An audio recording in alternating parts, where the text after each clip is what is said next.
Christmas Eve, 2002, Modesto, California. The Peterson home is quiet, the lights glowing against the winter night.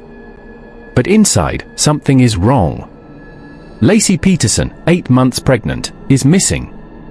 Her husband, Scott, says she went for a walk with their dog. Hours pass. Then days.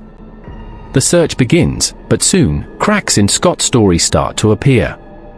A secret affair. Strange behavior. And a nation glued to their TVs as the truth unfolds. What really happened to Laci? And how did the perfect picture of love turn into one of the most infamous murder trials in American history? Subscribe now to MysteryPlaybacksSeries. This is where chilling stories that are hidden are being revealed.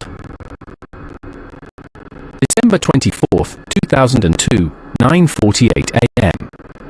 The streets of Modesto, California, are calm.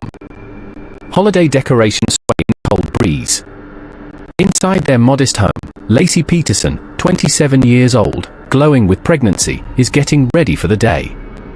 She plans to run a few errands and prepare a Christmas dinner with family. But according to her husband, Scott Peterson, that morning was ordinary. He says he kissed her goodbye and headed to the Barking Marina to go fishing. Laci, he claims, took their golden retriever, Mackenzie, for a walk. Hours later, a neighbor finds Mackenzie wandering the neighborhood, leash still attached, but no sign of Laci. December 24th, 5:15 p.m. Scott returns home. He calls his mother-in-law, Sharon Rocha, asking if Laci is with her. When she says no, panic sets in. The family contacts the police. By nightfall, the Modesto Police Department treats it as a missing persons case. But there's something about Scott's calm demeanor that catches the attention of investigators almost immediately. Search parties form. Neighbors hang missing posters. Volunteers comb through parks, trails, and fields. 3 questions echo through Modesto. Where could a heavily pregnant woman vanish without a trace? Why does her husband seem so composed? And what's with the boat trip on Christmas Eve?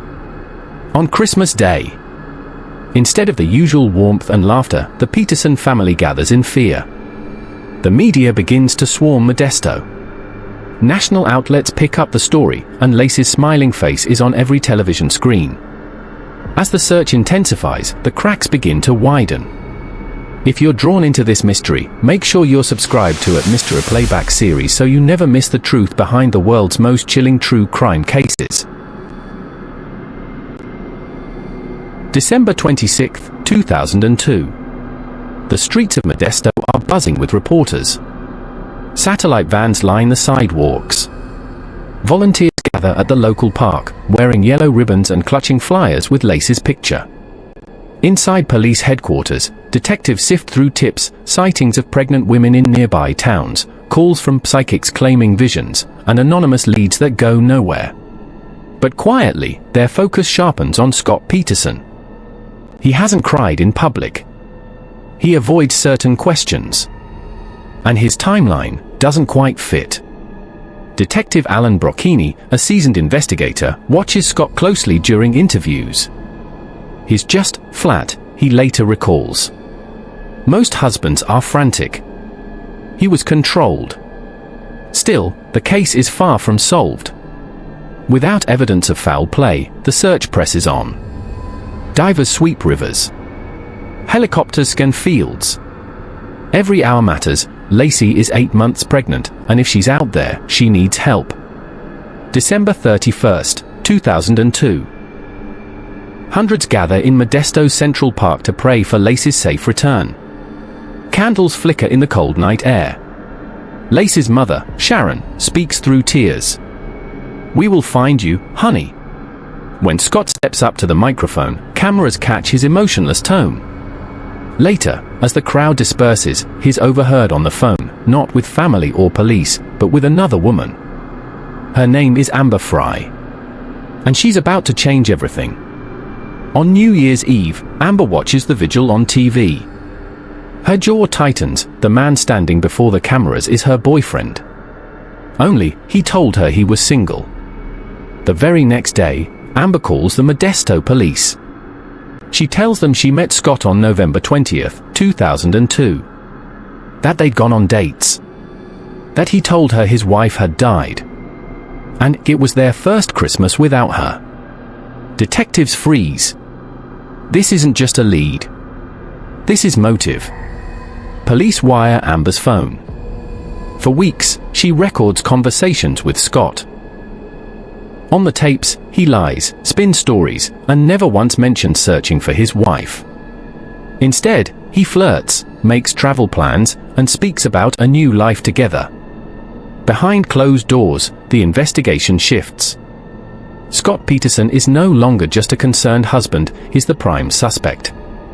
When news of the affair breaks, the media frenzy explodes. Talk shows dissect every detail. Was Scott a cold-blooded killer, or an unlucky man caught in the worst of coincidences? But the public isn't buying coincidence. The man who claimed to be fishing on Christmas Eve, miles from home, now looks like a liar with everything to gain from his wife's disappearance.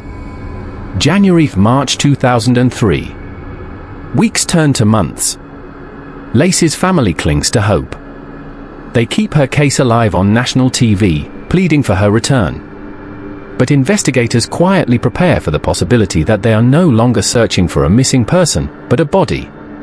And then, in April, the Sacramento River delivers an answer. April 13th, 2003. A couple walking their dog spots something strange on the shoreline near the Richmond area, a small body. The next day, a second discovery nearby, the body of a woman, heavily decomposed, missing her head and limbs, but still wearing maternity clothing. DNA confirms the unthinkable, it's Laci Peterson and her unborn son, Connor. The tide has brought them home. 3 questions now grip the nation. How did they end up in the bay? Was the fishing trip of a cover for murder? And how much of this did Scott plan? April 18th, 2003. Scott Peterson is arrested in San Diego County and near the Mexican border. He's driving a car loaded with cash, camping gear, his brother's ID, and hair dyed a lighter shade. To prosecutors, it's not just suspicious, it's the move of a man preparing to run. June 2004. The courthouse in Redwood City, California, is swarmed with news vans and protesters. Yellow ribbons wave on one side, justice for Laci, while others hold signs that simply read monster. Inside, the air is tense. The prosecution wastes no time laying out their case. Scott had a mistress. He lied to everyone about his whereabouts. And the bodies of Laci and Connor washed ashore exactly where Scott said he went fishing on Christmas Eve. Coincidence? The state says no. The room goes silent as Amber walks to the witness chair. Her voice trembles, but her words are clear. She details how Scott swept her off her feet, how he told her he was single, and how, in early December, he confided that this would be his first Christmas without his wife. The jury leans in. That was weeks before Laci disappeared. Then the prosecutors play the tapes, Scott's voice, calm and warm, speaking of a future together, while Laci was missing. Some jurors glance at him, searching for a reaction. He shows none. Scott's lawyers argue the case is built on feelings, not facts. No murder weapon. No eyewitnesses. No definitive cause of death. They suggest Laci could have been kidnapped while walking the dog, then dumped into the bay by someone else. But the evidence, and the public mood, are against them. Experts testify that tidal patterns could explain how the bodies ended up where they did, given Scott's fishing location. A hair found on Scott's boat is matched to Laci. And while circumstantial, the weight of it all begins to crush the defense. November 12, 2004. The nation holds its breath. Reporters crowd outside. When the clerk reads the words, "Guilty of murder in the first degree for Laci Peterson, guilty of murder in the second degree for Connor Peterson," Laci's family sobs quietly. Across the aisle, Scott's mother shakes her head in disbelief. March 16, 2005. Scott Peterson is sentenced to death by lethal injection. he is sent to San Quentin State Prison, becoming one of California's most infamous inmates.